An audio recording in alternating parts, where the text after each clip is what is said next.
Olá! Na aula de hoje nós falaremos sobre o pré-modernismo, um movimento literário tipicamente brasileiro. Convencionou-se chamar pré-modernismo ao período anterior à Semana de Arte Moderna de 1922. Didaticamente, o pré-modernismo tem início em 1902, quando ocorre a publicação do livro Os Sertões, de Euclides da Cunha, e do livro Canaã, de Graça Aranha. O pré-modernismo é um período de transição. E por que transição? Porque ao mesmo tempo em que encontrávamos características ainda mais conservadoras, mais ligadas ao parnasianismo, nós começamos a encontrar as primeiras manifestações de uma literatura mais engajada, mais voltada para a realidade do país. Vejamos as principais características do pré-modernismo. Ruptura com o passado. As novas produções rompem com o academismo e os modelos pré-estabelecidos pelas antigas estéticas. Denúncia da realidade. A realidade não oficial passa a ser a temática do período. Regionalismo. São retratados o sertão nordestino, o interior paulista, os subúrbios cariocas, entre outras regiões. Tipos humanos marginalizados. Nas obras deste período, encontramos retratadas muitas figuras marginalizadas pela elite, como o sertanejo nordestino, o caipira, o mulato e o imigrante. Vejamos agora os principais autores deste período. Euclides da Cunha, que retratou a miséria do subdesenvolvido nordeste do país.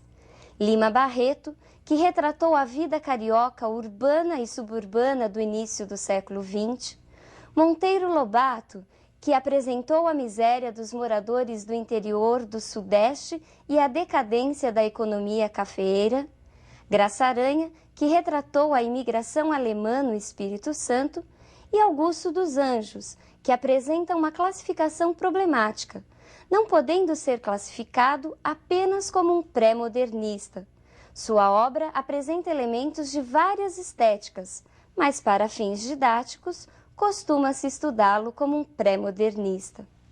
Vejamos agora um dos primeiros pré-modernistas. Euclides da Cunha também atuou como jornalista. Ele foi enviado como correspondente pelo recém-criado, o jornal O Estado de São Paulo, a Canudos, com o objetivo de registrar o que estava acontecendo na guerra. Vejamos agora uma imagem significativa da Guerra de Canudos. Os Sertões é uma das primeiras obras a romper com a visão paradisíaca da terra brasileira, com aquela ideia de que no Brasil tudo era maravilhoso, que nós trazíamos já desde o romantismo. Aparentemente, os motivos que deram origem à Revolução, à revolta em Canudos, foram o fanatismo religioso e o cangaço. Mas Euclides da Cunha nos mostra que não. Na realidade, a mola propulsora de toda a revolta foi a miséria, o subdesenvolvimento e os maus tratos que as pessoas dessa região, da região nordeste do Brasil, enfrentavam. A obra, Os Sertões, está dividida em 3 grandes partes. Numa primeira parte, Euclides da Cunha nos apresenta a região, o ambiente. Numa segunda parte, nós encontramos a descrição do homem, a figura do jagunço, do cangaceiro e principalmente a figura do grande Antônio Conselheiro, o líder do movimento. Já na terceira parte, nós encontramos os relatos da própria revolta. Foram várias expedições do exército que conseguiram realmente acabar com a revolta. Mais de 20.000 pessoas foram mortas na ocasião. Restaram apenas, segundo palavras do próprio Euclides, apenas 4, um velho, 2 homens feitos e uma criança. Vejamos agora outra importante figura desse movimento no Brasil. Lima Barreto teve uma vida muito atribulada, por ser pobre e negro numa época marcada por várias formas de preconceito. Ao contrário de Machado de Assis, que alcançou notoriedade ainda em vida, Lima Barreto sofreu muito com o preconceito racial, com o alcoolismo e com as frequentes crises depressivas. Lima Barreto mostra uma grande identificação com as pessoas marginalizadas, até porque ele era um pobre. Lima Barreto tem uma literatura voltada para o povo, uma literatura do povo e para o povo. Sua linguagem é uma linguagem simples e direta, próxima do texto jornalístico e da linguagem panfletária, tanto que, por causa disso, foi motivo de várias críticas. Vejamos sobre o que Lima Barreto falava. Em seus textos, Lima Barreto retratou as desigualdades sociais do Rio de Janeiro do início do século XX, uma época de grande desenvolvimento e transformações. Entre seus textos mais conhecidos está Triste Fim de Policarpo Quaresma. Nesse texto, Lima Barreto faz uma crítica à vida política da época.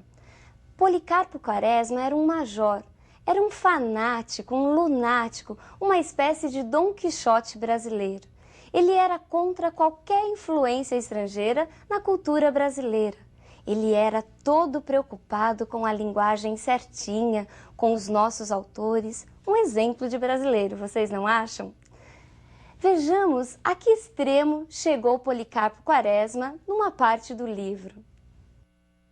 Policarpo Quaresma, cidadão brasileiro, funcionário público, certo de que a língua portuguesa é emprestada ao Brasil, certo também de que, por este fado, o falar e o escrever em geral, sobretudo no campo das letras, se vêem na humilhante contingência de sofrer continuamente censuras ásperas dos proprietários da língua, sabendo além que dentro de nosso país os escritores, com especialidade os gramáticos, não se entendem no tocante à correção gramatical, vendo-se diariamente surgir azedas polêmicas entre os mais profundos estudiosos do nosso idioma, usando o direito que lhe confere a Constituição, vem pedir que o Congresso Nacional decrete o Tupi-Guarani como a língua oficial e nacional do povo brasileiro.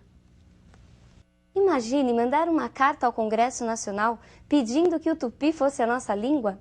Coisas de Policarpo. Existe um bom filme sobre este livro. Aí muitos alunos me perguntam, Edna, eu posso assistir ao filme ou à peça? Pode. A resposta é afirmativa, você pode. O que não pode acontecer é substituir a leitura integral da obra por peças, filmes ou resumos. Mas se for no sentido de complementar seus estudos, tudo é muito bem-vindo. Vejamos agora um outro importante escritor do período. Monteiro Lobato foi uma figura muito polêmica, ao contrário da impressão que a maioria das pessoas tem hoje a seu respeito. Hoje, falar em Lobato é lembrar do escritor de livros infantis e do criador do Sítio do Pica-Pau Amarelo, mas sua produção não se limita a esse gênero. Monteiro Lobato soube como ninguém retratar o atraso das regiões interioranas de São Paulo. Vejamos a próxima imagem. Monteiro Lobato foi o criador de uma importante figura até hoje conhecida por todos nós. É dele a personagem o Jeca Tatu, o símbolo do caipira brasileiro. Monteiro Lobato tinha um gênio muito forte e explosivo, o que acabou, de certa forma, contribuindo com um impulso, um empurrãozinho para o movimento modernista. Monteiro Lobato escreveu um artigo intitulado Paranoia ou Mistificação, em que ele fazia duras críticas à artista, à pintora modernista Anita Malfatti. Vejamos o tom das palavras de Monteiro Lobato. Há duas espécies de artistas.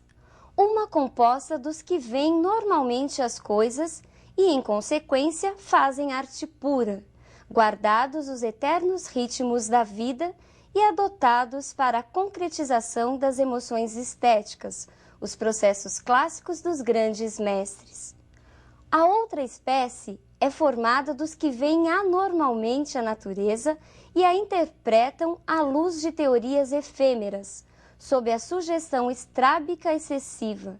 São produtos do cansaço e do sadismo de todos os períodos de decadência.